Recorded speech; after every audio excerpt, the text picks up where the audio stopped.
दिल्ली का गांधी हिंदुस्तानी साहित्य सभा।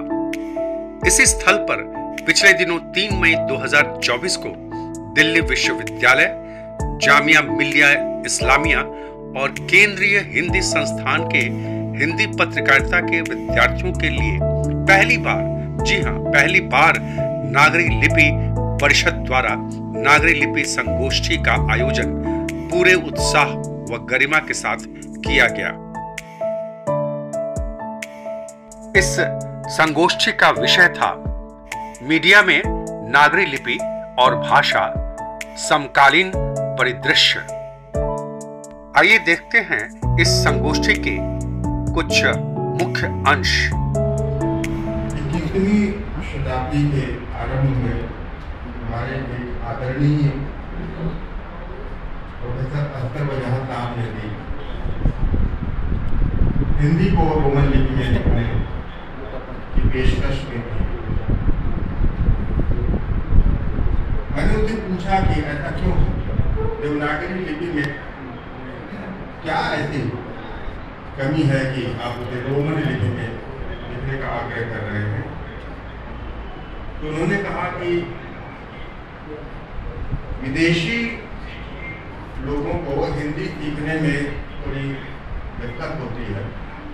रोमन में अगर हिंदी लिखी जाएगी तो उन्हें समझने में आसानी होगी। तो मुझे लगा कि ये अनावश्यक हस्तक्षेप है, जिसको आपको याद होगा देवकीनंदन खत्री ने चंद्रकांता को का अनुवाद उर्दू में करने से मना कर दिया था। वो कहा कि जिसको पढ़ना हो हिंदी सीखे। तो मुझे भी लगा कि हिंदी के स्वरूप को क्यों बिगाड़े, जबकि उसकी लिपि दुनिया की सबसे अधिक वैज्ञानिक लिपि मानी जाती है। हालांकि ये कहना पूरी तरह सही नहीं कि जो उसमें लिखा जाता है वही बोला जाता है। बोलने में थोड़ा सा अंतर हो जाता है। कभी कभी कुछ ध्वनियों का आगम हो जाता है, कुछ ध्वनियों का लोप हो जाता है। जैसे अंत्य अ का लोप हो जाता है। हम राम बोलते हैं, भरत बोलते हैं, भारत बोलते हैं, जबकि है राम भारत। यदा यदा हि धर्मस्य ग्लानिर्भवति भारत, हम बोलते हैं भारत। राम म अ का लोप हो गया। लिखते हैं अध्यापक, बोलते हैं अध्यापक, ध्वनि का आगम हो जाता है। इससे क्या है,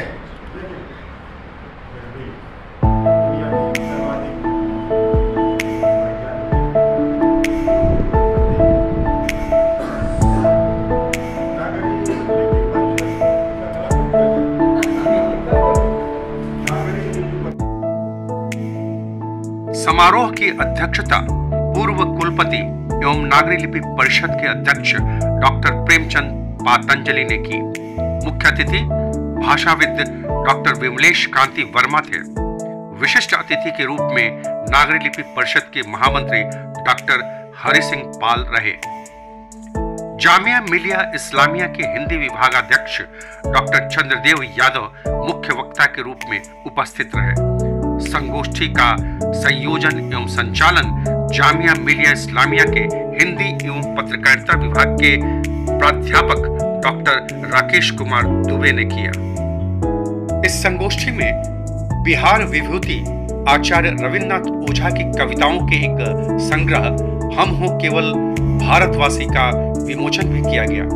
इस कविता संग्रह का संपादन डॉक्टर अजय कुमार ओझा ने किया है।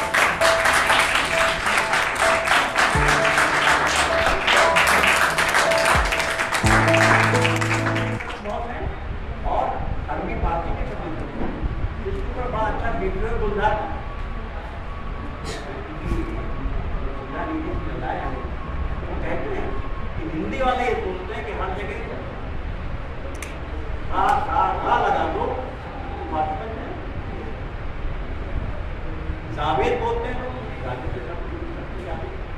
उसने इतना मजाक बनाया है मुझे तो बुरा लगा, लेकिन कहाँ से वो सच्चाई। इसी तरह अंग्रेजी के शब्द हिंदी में मैंने एक बार कहा, नेशनल और बैंक का एडवर्टीजमेंट, नेशनल और रिजर्व बैंक में सीनियर सिटीजन के लिए फिक्स डिपॉजिट पर मैक्सिमम रेट ऑफ इंटरेस्ट क्या है? क्या है मुझे समझ में आया नहीं। मोहन में और शीला में मिसअंडरस्टैंडिंग इतनी बढ़ गई है कि आप कॉम्प्रोमाइज मुश्किल है। अगर आपको मिसअंडरस्टैंडिंग नहीं आता, कॉम्प्रोमाइज नहीं आता,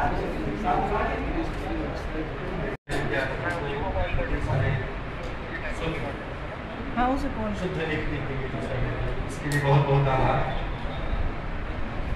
मीडिया में जो अशुद्धियाँ हो रही है देखने को, जैसा यादव सर ने कहा, या हम सब जो सुनते हैं, पढ़ते हैं, देखते हैं टेलीविजन में, डिजिटल मीडिया, सोशल मीडिया में, कोई बात ही नहीं है। इसका कारण एक और, मैं एक शिक्षक के नाते मानता हूँ कि हम मीडिया के विद्यार्थियों को जो पढ़ाते हैं उसमें शायद एक बार पुनर्विचार की जरूरत है। मीडिया को जो जरूरत, जिन चीजों की आवश्यकता वो देने की कोशिश करें। हम मॉडल पढ़ाते हैं, अच्छी बात, सिद्धांत अलग अलग पढ़ाते हैं, अच्छी बात।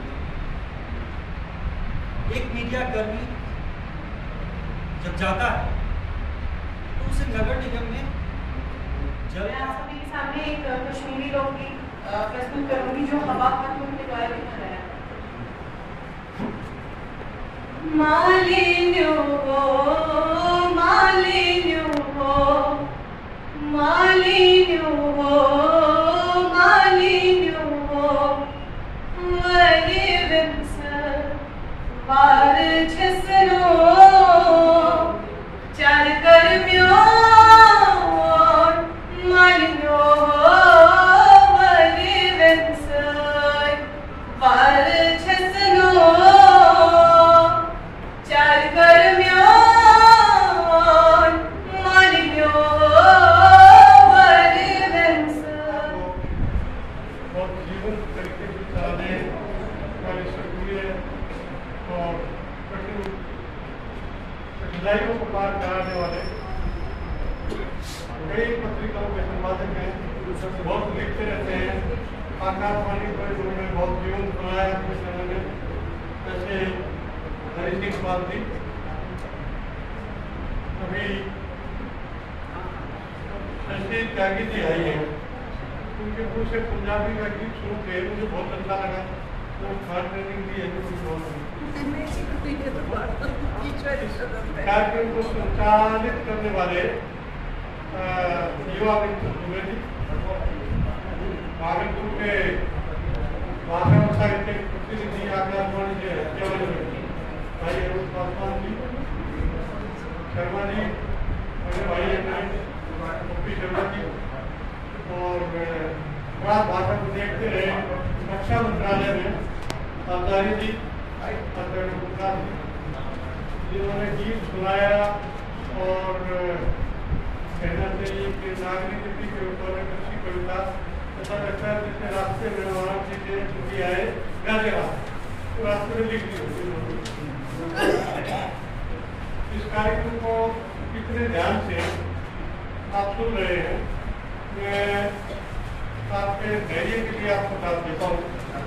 बहुत महत्वपूर्ण बात है, क्योंकि इतने विद्वान मित्रों को, उनके भाषणों को देखने के लिए हिम्मत चाहिए। वो हिम्मत आप में है, ताली तो बजाते हो।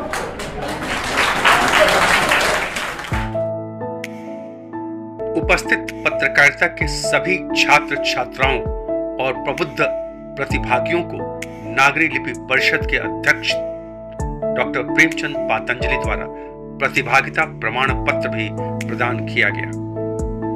कुल मिलाकर पत्रकारिता के विद्यार्थियों के लिए पहली बार आयोजित यह नागरी लिपि संगोष्ठी अत्यंत लाभप्रद रही।